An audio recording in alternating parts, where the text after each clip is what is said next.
motivo para dizer: cuidado com o que vocês comem com a cabeça, cuidado com o que vocês deixam entrar sutilmente na mente, cuidado.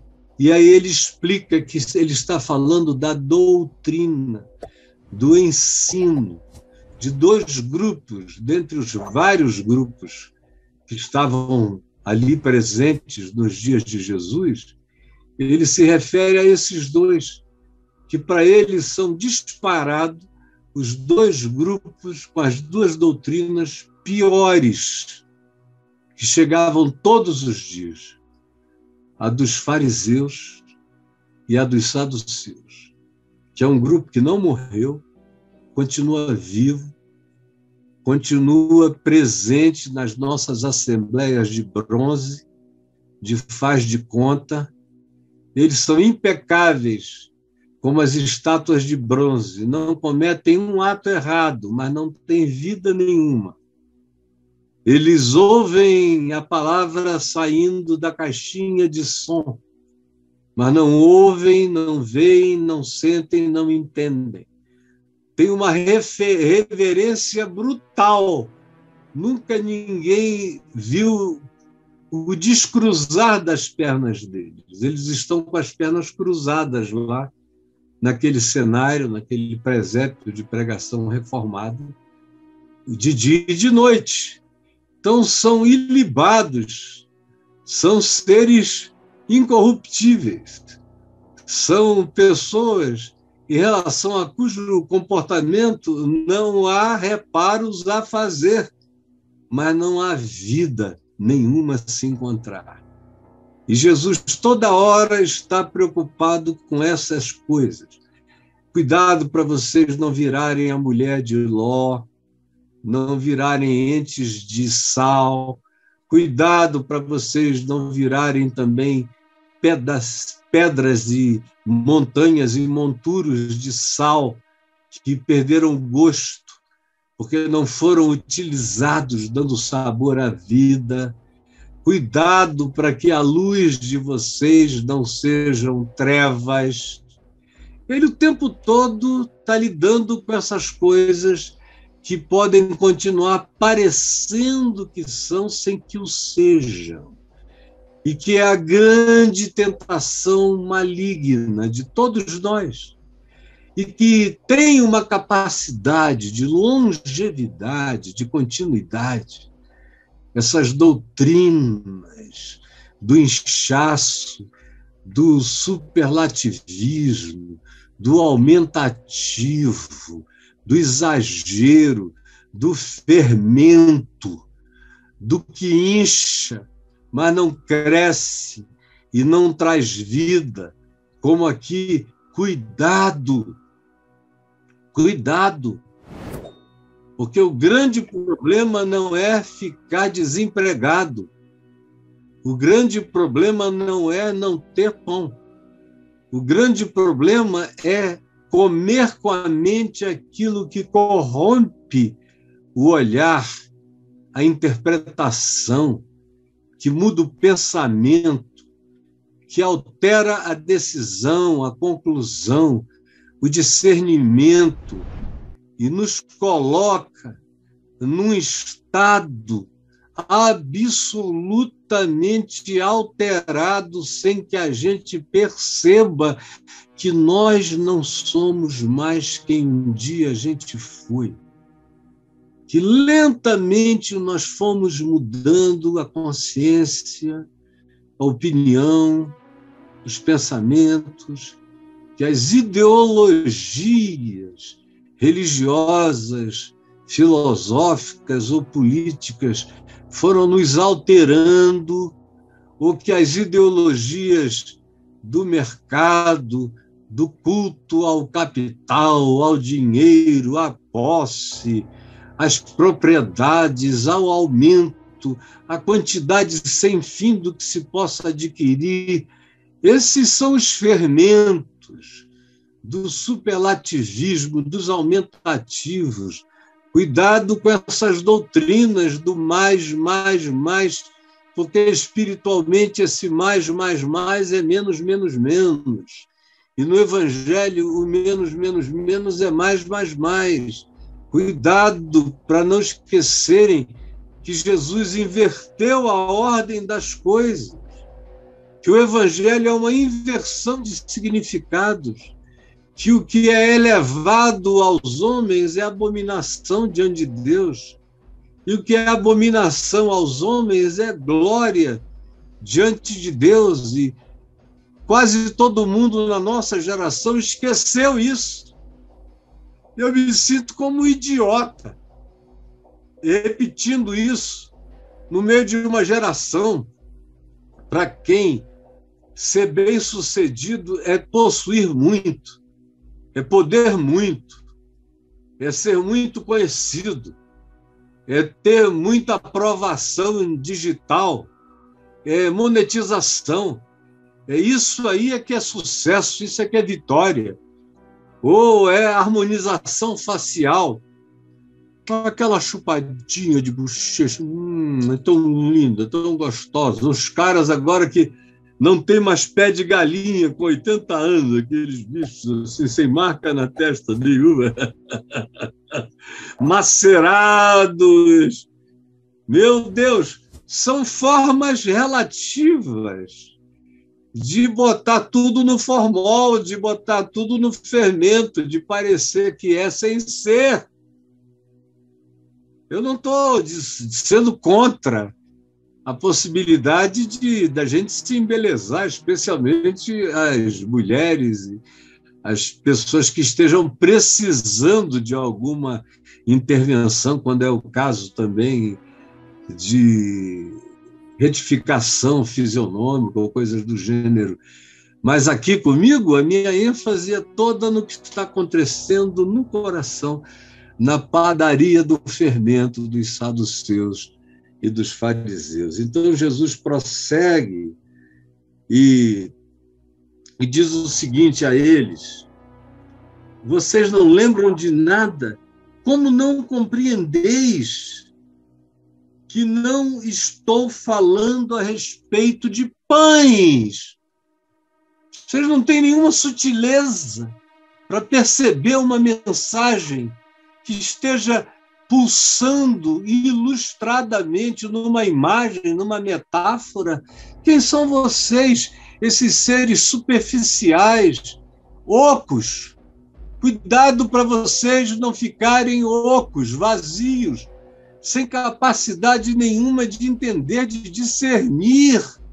Será que vocês não compreenderam? Nem vocês.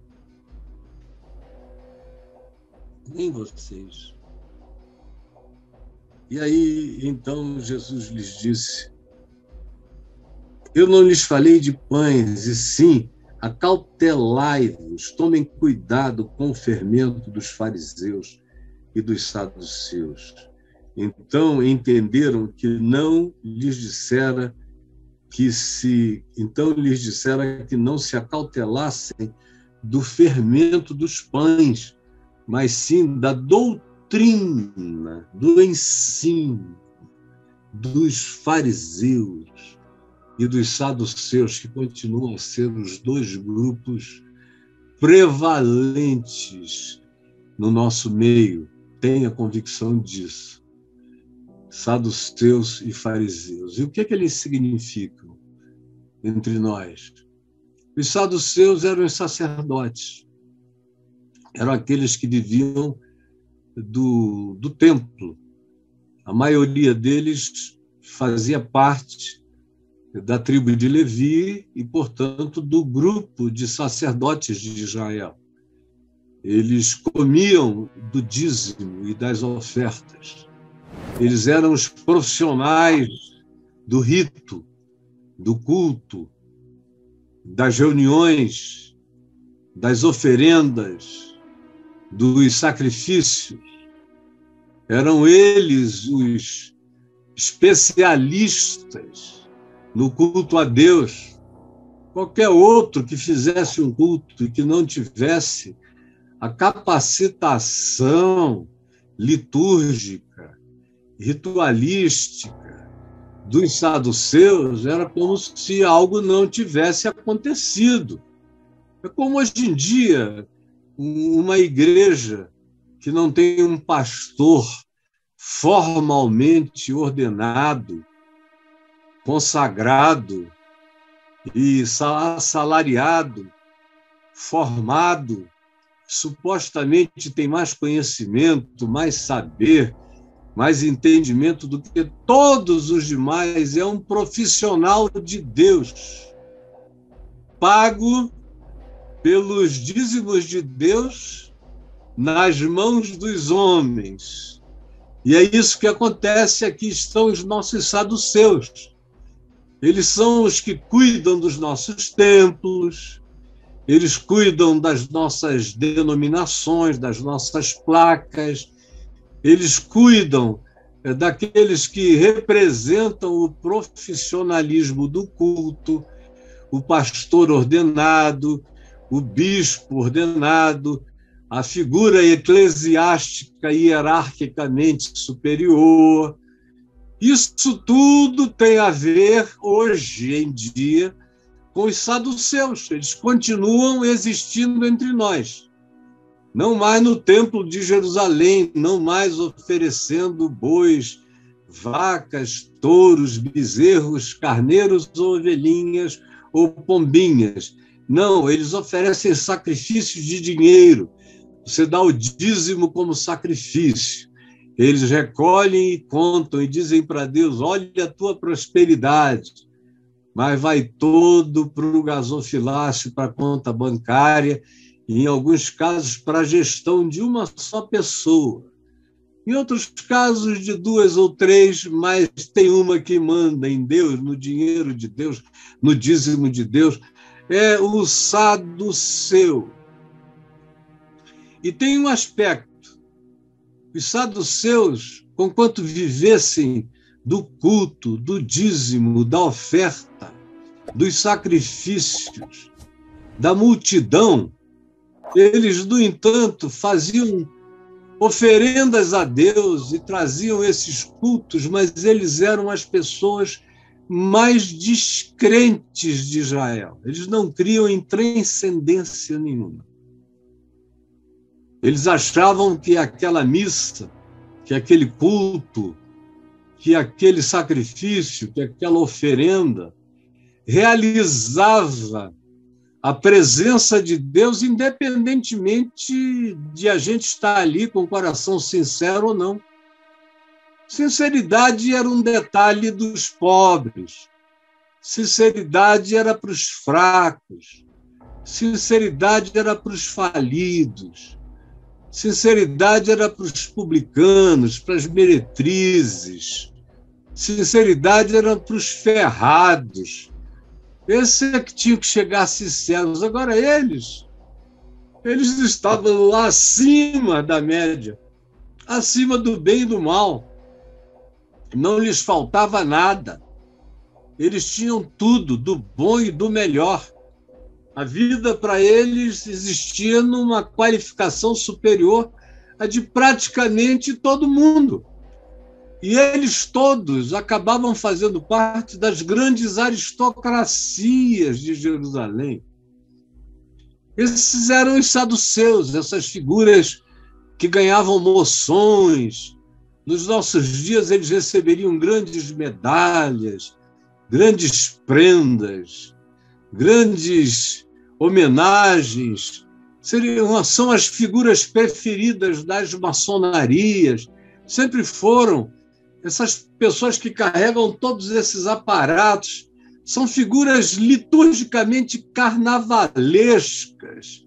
Eles andam vestidos de rei Momo o dia inteiro, como se por baixo daqueles aparatos houvesse o milagre de uma presença divina que habitava aquelas coisas, aqueles báculos, aqueles cajados enormes, aquelas mitras, aquelas joias, a quantidade de babilaques penduradas, os ranqueamentos do tempo de religião. Esses eram os saduceus, que também não criam em anjo, não criam em nenhuma manifestação fora da natureza imediata das coisas. Eles não conseguiam crer em nenhuma extranatureza. Eles não criam no extrasensorial, não criam no paranormal, não criam no espiritual, não criam, portanto, em seres de outra dimensão, nem aqueles que nós chamamos de anjos, e que são seres de outras naturezas, nem tampouco os demônios, os espíritos malignos.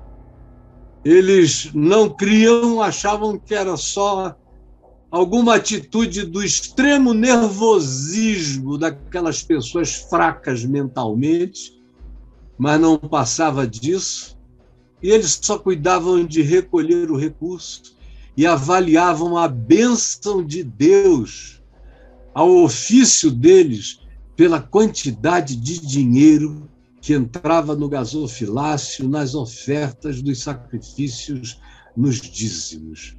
Essa era a vida que eles consideravam a vida de Deus, da casa de Deus, do povo de Deus, a única coisa pela qual Deus se interessa e se interessava. Assim eram eles, assim continuam eles entre nós. Eu conheço milhares de saduceus. E eles não estão só nas igrejas históricas, nas igrejas litúrgicas, nas igrejas católicas ou reformadas, nas igrejas das becas, dos cultos arranjados e das liturgias preparadas com semanas de antecedência, às vezes até o ano inteiro, um ano antes, você já sabe o que você vai cantar e o que vai orar naquele dia. É tudo organização dos saduceus, presente entre nós, e que nunca não estiveram, sempre estiveram.